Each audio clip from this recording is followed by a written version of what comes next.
Hello, everybody. This is PIero Giorgio, author of Survive the Economic Collapse. Today, I'm really happy to have with us Daniele Bolelli. Daniele, hello. Thank you so much for having me on. So tonight, there'll be two guys with the Italian accent. Yes, it's the battle of the accents. Excellent. Well, for those of my audience who may not know Daniele Bolelli, Daniele is a martial artist. He's author of several books, including On the Warrior's Path, the excellent Create Your Own Religion, and the one I've just finished to read, Not Afraid, which fits into my next project, which is my book on fear. And Daniel is also probably the guy who's been the most on Joe Rogan and Duncan Trussell podcasts. And he's running the Taoist, Drunken Taoist podcast, as well as the excellent, I must say, as a historian myself, excellent History on Fire podcast. And he's also a fan of the best movie ever made in the world, Conan the Barbarian. Conan the Barbarian. Nothing else matters but Conan the Barbarian. Yes, it's one of the greatest movies. Actually, I think you'll also like one of my favorites, which is Legends of the Fall. That's amazing. It's an amazing movie. Yeah. Yes, Recently, I was watching something with my daughter. I forgot what it was. My daughter is 8 years old. And at the end of the movie, she was so pumped up and she liked it so much that her comment was, "Wow, this was almost as good as Conan the Barbarian."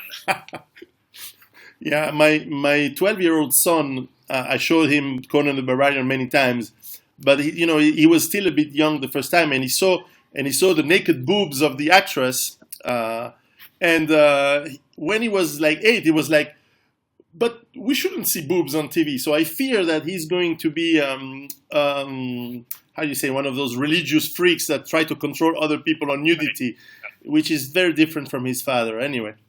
So anyway, thank you very much for joining us. I think it's going to be a very interesting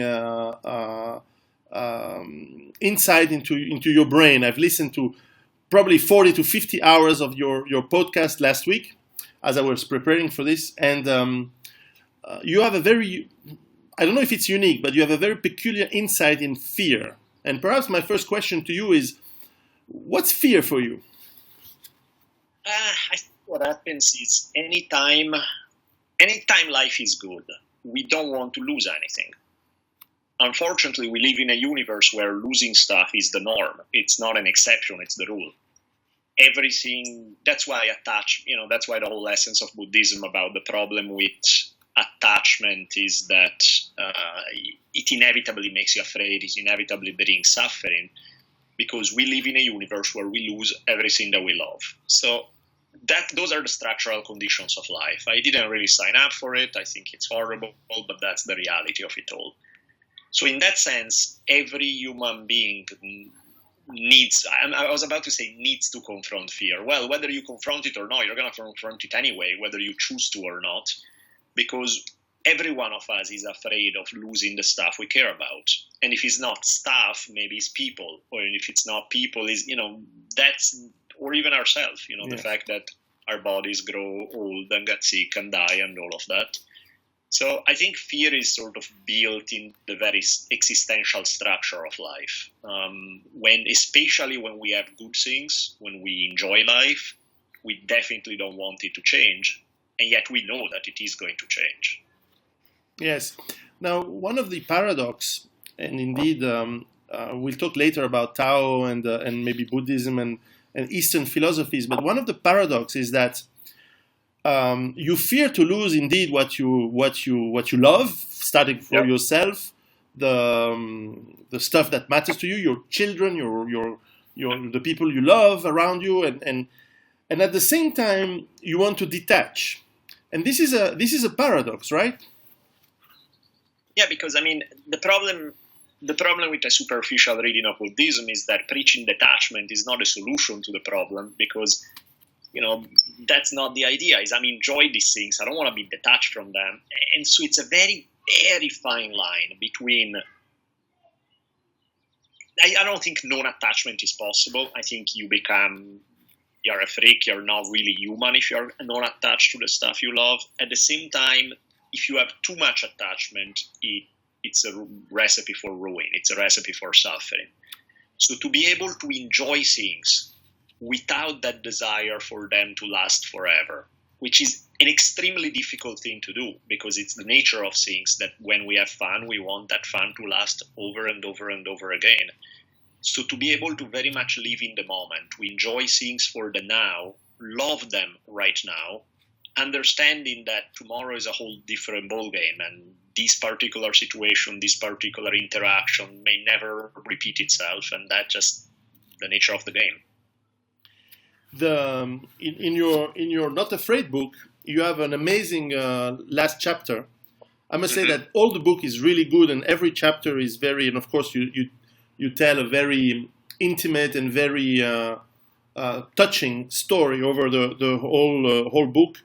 But certainly you close with a strong, very strong chapter, which is really great. And one of the realities you show is that we are told from the age we're children that we shouldn't be scared, that don't worry, there's no monster under the bed, allegorically and metaphorically. But indeed, there is a monster under the bed. We can lose our jobs, we can have accidents, we can have disasters in life, personal or big. If you live in Syria now, you have had 6 years of disasters nonstop, or 8 years. So what you're saying is that monsters do exist. Yes, I mean, that's the stuff that truly scares us, the stuff that is going to rob us of the things we love, is not even a possibility. It's a guarantee. It's that just how it's going to work. You will, in the best case scenario, you get to grow old and die and see a bunch of people you care about die before you. And that's the best case scenario. Yeah. So, it's that's life. That's how it is. So, it's not a comfortable topic because none of us like to dwell on the impermanence of it all. But that's the nature of their business. And so it's sometimes staring it in the face, realizing what it is. On a good day, that actually makes me feel good about life in the sense that I can focus on the here and now and just enjoy with no thought of past or future, just very much enjoy what is here today to the fullest. On a bad day, it's like, yeah, that's great, but still, I would like it to last, and I know it's not going to last. So, it's not just a mental realization that once you figure it out, then you're set forever. You kind of have to keep at it throughout your life, because of course there will be the moment where attachment prevails in the most normal and natural human way possible, and that starts breeding fear. The Romans were saying carpe diem. Yep. Yeah, very much. So there was, even the Stoics had, you talked a lot about the Stoics. The Stoics were not in a cave doing nothing. They were indeed about seizing the day as much as possible. Very much. They enjoy life with the understanding that it's fleeting. Yes. Now, if you cannot get fear to disappear because it will always catch you, sure. How do you domesticate it, or how do you manage it? I think it's weird. The times when I've been least prone to fear in my life were the times when things were at the absolute worst, when I felt like I had nothing to lose. And so at that point, there's a defiant element that kicks in, where it's like, okay, yeah, the universe may be just crashing me any second now, but it's not happening in this second. And so if all I have is this second, I'm going to make this second amazing.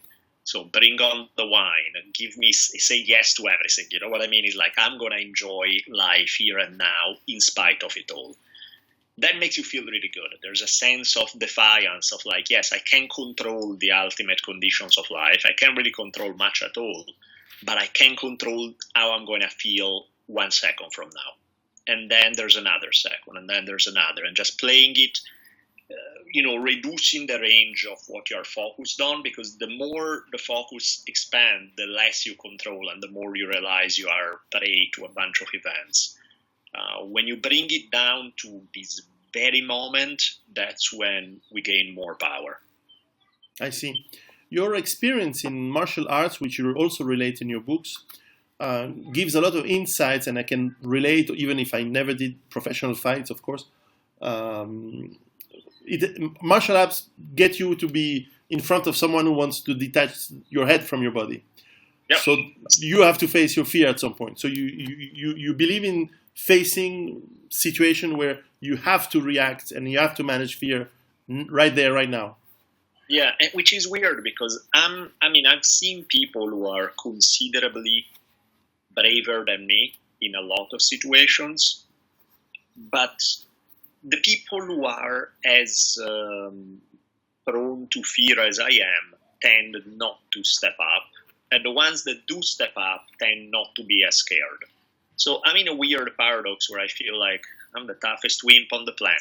It's like, because I am more scared than people who are naturally seem to rise above it all, but yet I step up, and to me it's interesting to try to see, to test myself. It doesn't feel good, or actually it feels awful a lot of the time, because there are things that you really want to run away from.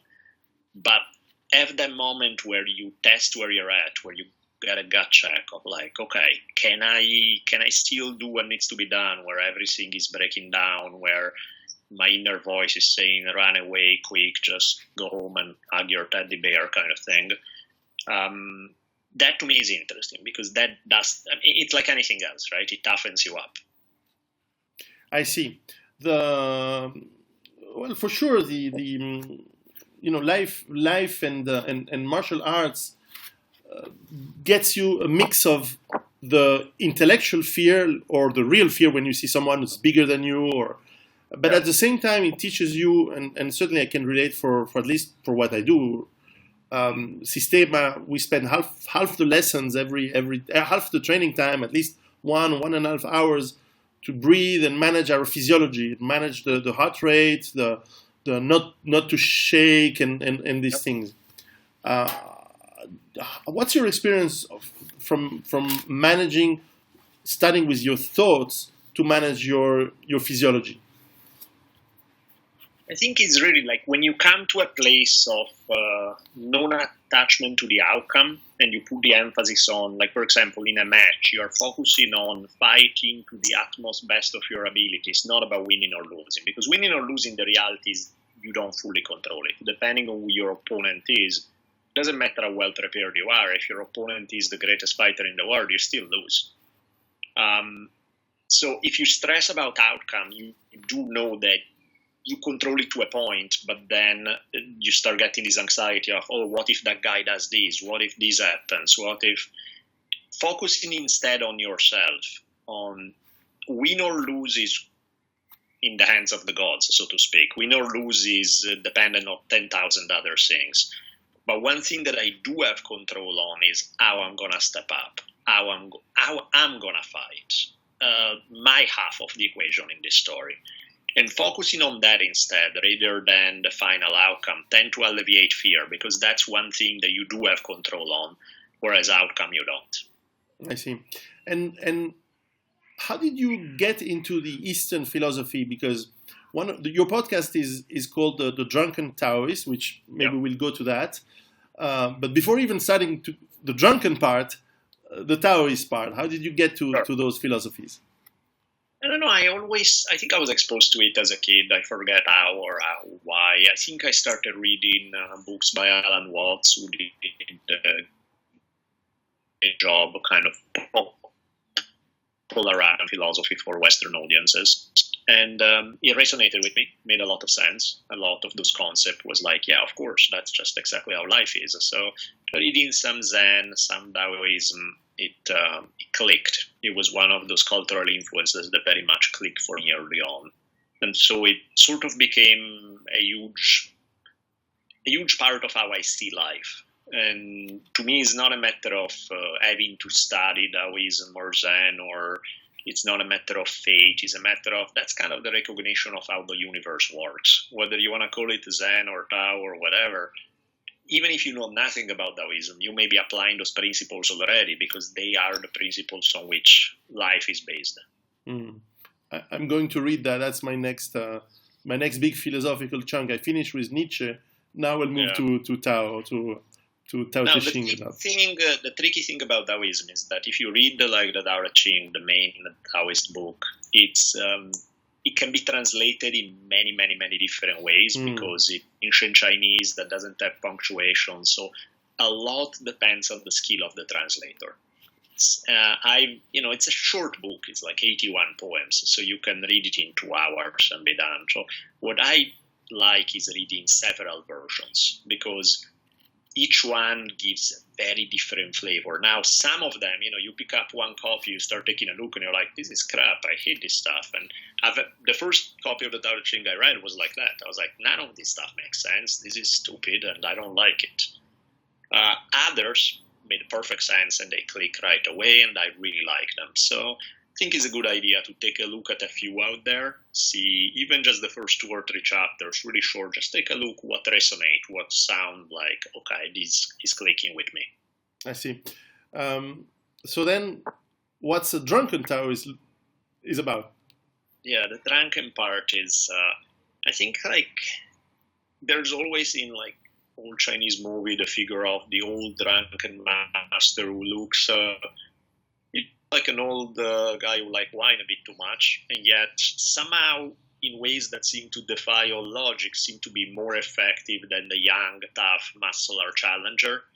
And a lot of it is about that ability to think outside the box, that ability to cut corners, that ability to be unorthodox. In many ways, is about the power that comes from being skilled yet unorthodox. And plus, wine is always good. Wine is always good. And you're originally from Milano, right? Yeah. So not precisely winemaking. I'm from Piemonte, from Monferrato. So that's winemaking area. But now in California, you have probably much better wine than in Italy. Yeah, I'm not big in. My skills in winemaking are none. My skills in wine drinking are very developed. Yeah, that's already half the job. Yeah, someone has to do it. What was it in Game of Thrones? I drink and I know things. Like the Oracle of Delphi. Right.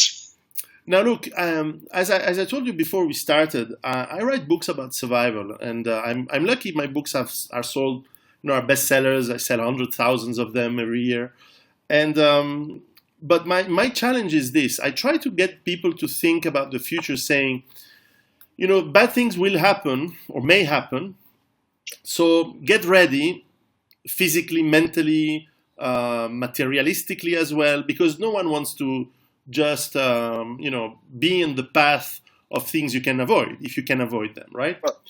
However, my objective is to tell them, that's a way to reduce fear.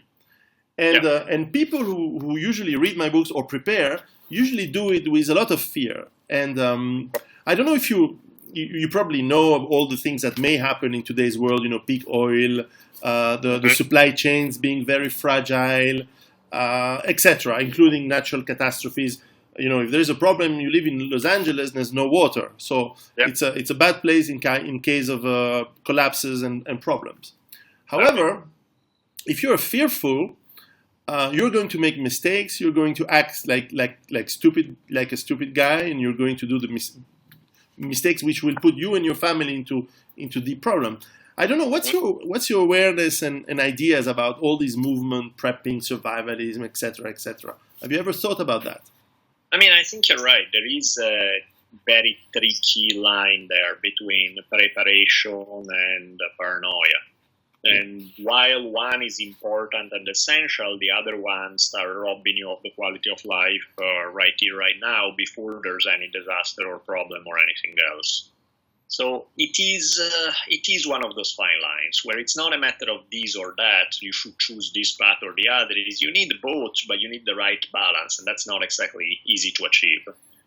And I think one of the problems sometimes is that, the reality ultimately is that you can be as prepared as you want, and there's still kind of like in a fight, right? You can have trained in every possible art there is, and there still is that X factor where somebody comes, they are simply better, younger, stronger, faster, or they get lucky that one day, and all your preparation just went out the window. And so if you think about all how much energy you put into it, you're like, what the hell? That doesn't mean you shouldn't prepare, but all the preparation in the world ultimately is still not a guarantee. And that's just life. That's just the way things are. Yes.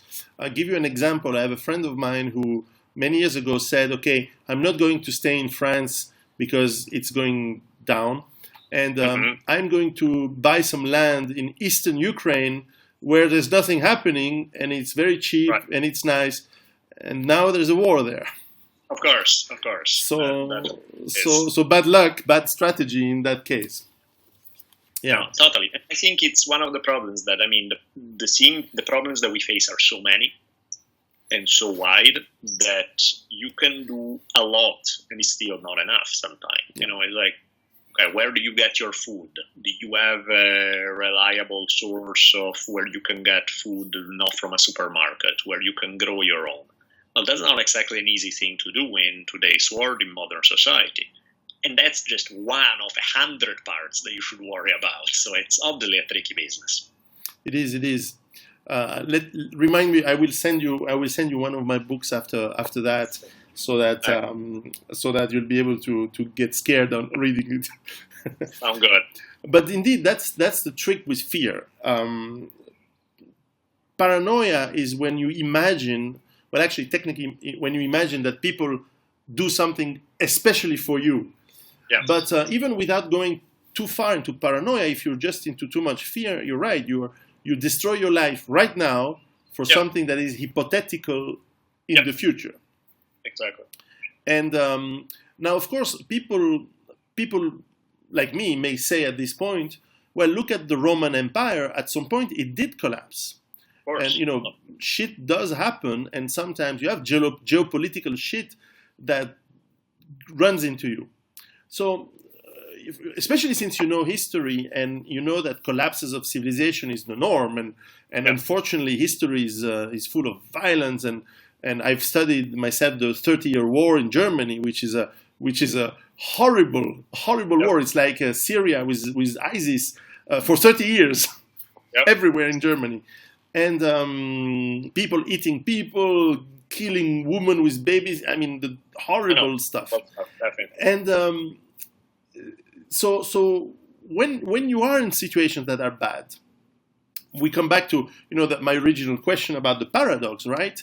That you may face things that are horrible for you, for your family, which are dramas, and of course we're not really prepared because we live in.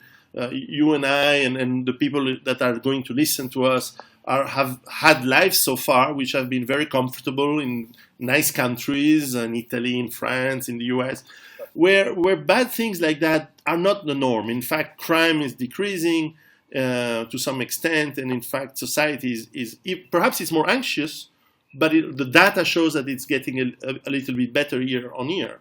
So, what would you tell people if they face these sudden and unpredictable, perhaps bad events, to manage their fear and their behavior in that situation? I think what happens, it's funny, one of the things that I notice is that in difficult situations, I forget if it was a statistic I read somewhere or if it was more anecdotal, but basically one of the points I remember reading about was that people who are used to operating outside of the law tend to do a lot better. And not just because they, now is a lawless situation, so you would be doing things that on a moral level may be questionable, but that helps your survival. No, because people who operate outside the law are used to thinking on their feet, where the rules are flexible. You need to adapt. You need to figure out a way around the official way of doing things. Whereas when you're used to things, a very square approach to life, a very clear cut, these are the rules, this is how we do things, this is what happens. Well, what happens in a situation that suddenly throws all the rules out the window? Many people are in such a state of shock that they cannot imagine what it means, and so I find it interesting in that, it doesn't mean you have to join a motorcycle gang tomorrow, but the idea of thinking, what would I do I'll give you an example. Like a while back, after my wife died, and so there was problems with keeping my house on just one income, and so we're doing all these things to try to keep the house. Somebody I would advise that I should file for bankruptcy, not really do bankruptcy, but just file to buy me 2 months of time to get the house, which was good advice. It bought me 2 months of time. It didn't tell me that when you file like that, the bank would freeze all your money. Mm-hmm. So once I get a letter that say, okay, your accounts are currently being frozen, so you have 0.00 money in the bank. And, it's like, if you have never thought in those terms, now it's panic time. It's like, what do I do? But, if you are used to playing a flexible game where some of the things that you rely on get taken away and you can still play around it, it's a lot easier. Now, that's easier said than done, because no matter how flexible you are, there are certain things where, unless you are a master prepper, good luck getting good access to water, good access to food, access to, all of these things. There's a lot of different things to consider, which in a chaotic scenario, odds are high that you may have not considered all of them. And yet, the ability to be flexible, the ability to think outside of the normal rules, it's a rather important talent for a situation like that. That's exactly what I write in my books, and I can tell you, if that's true, and I think it's true, Germans are fucked. and the world will be ruled by Napolitanians. Right, exactly. And Nigerians, perhaps. But yeah, we Italian can do well in chaotic world. But my friends here in Switzerland, they're also fucked. Yeah, that's much, right? But yes, I think it's very wise. Perhaps to can you tell us more, because our viewers today will love to discover you, and I really encourage them to listen to your podcast on the Joe Rogan and on Duncan Trussell. Really, there's a lot of them. What's the best way to learn about you? I'll put the links on the description anyway. I think the gods of Google are good. So if you spell my name right and put it into Google, all doors will open. But basically, the main things I've done, yes, I have written 4 books. I have 2 podcasts. The main one is History on Fire. History on Fire has been pretty successful. It's really good. And, I tackle a particular, each episode, or sometimes there are 2 or 3 episodes on the same topic, but basically each series is I tackle one particular topic and dive deep on something that I find epic and powerful, and one of those wow moments in history, whether it's a human being, whether it's a person whose journey we follow in biographical fashion, or it's an event. But that's basically what I do with History on Fire. Whereas Drunken Taoist is more of a chatty, philosophical podcast. Yeah, it's awesome, and I must. I learned a lot about Teddy Roosevelt on one of your History on Fire one, and certainly I remind the people. I don't have light anymore because it's dark here. Not Afraid, on Fear, Heartbreak, Raising a Baby Girl in Cage Fighting. It's a really excellent book. It's very touching. I must say that it's well written. It's fast to read. Every chapter reads very fast. It's a page turner, and you have talent in writing. And I wish it would be translated into. Maybe I can get you a French edition. It's really a good book. It's really a good book. Look, maybe we'll chat some more offline. That I think I have what I wanted to hear on fear. And once again, thanks a lot. We may do this another time on other topics in the future. And the guys who listen to us, please go check Daniele Bolelli's website. It's really enriching, and you'll learn a lot of things. Thank you so much. Ciao a tutti. Thanks a lot.